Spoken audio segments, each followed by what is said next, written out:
Autumn 1775. Across the Atlantic, King George Roman III watches the crisis in America with rising anger. To him, the rebellious colonies are not patriots, but dangerous and ill-designing men who forget the allegiance they owe.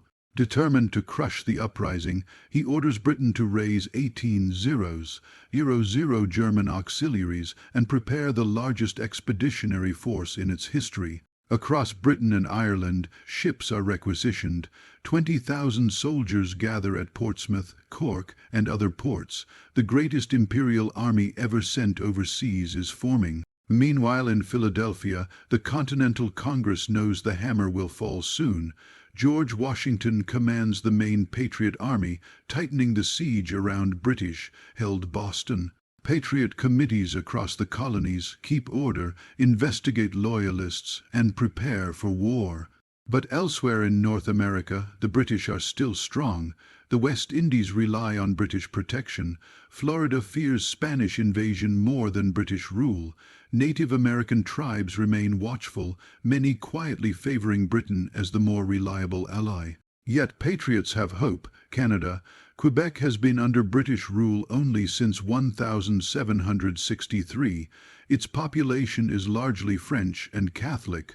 Congress sends pleas for them to join the rebellion, but thanks to the Quebec Act, much of the population is content with British rule. There are only 800 British soldiers in Canada, but Congress knows reinforcements will come, so they decide to strike first. General Richard Montgomery leads the so-called Northern Army, disorganized but determined, into Canada. In autumn 1775, he besieges Fort St. Jean, battering it into surrender after 6 weeks.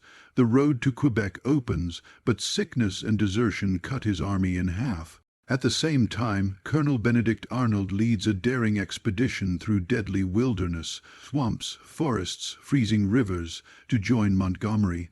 Many of his men turn back, but Arnold reaches Quebec in December. Together, the Americans have just 200 men.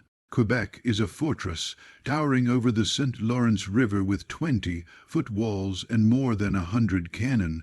The British governor, Guy Carleton, is brilliant and prepared, but the Americans are desperate. Winter is brutal, supplies are low, enlistments are expiring, so they gamble everything on a direct assault. 31 December 1775. In a blizzard, Montgomery and Arnold attack. It is a catastrophe. Montgomery is killed, Arnold is wounded, hundreds are captured. The remnant, only about 600 men, freeze outside Quebec, ravaged by disease. Arnold refuses to withdraw, but the campaign is doomed. While the Northern Front collapses, a remarkable story unfolds near Boston. 25-year-old Henry Knox, a bookseller turned colonel, leads one of the greatest logistical feats in early American history, transporting 59 massive cannons from Fort Ticonderoga across 300 miles of winter wilderness. In March 1776, General Howe decides to evacuate Boston. After 10 months, the siege is won. The conflict becomes civil war, neighbors against neighbors, families torn apart. At Moore's Creek Bridge and on Sullivan's Island, British attacks end in disaster. We hold these truths to be self-evident, that all men are created equal. 56 delegates sign, pledging their lives, fortunes, and sacred honor.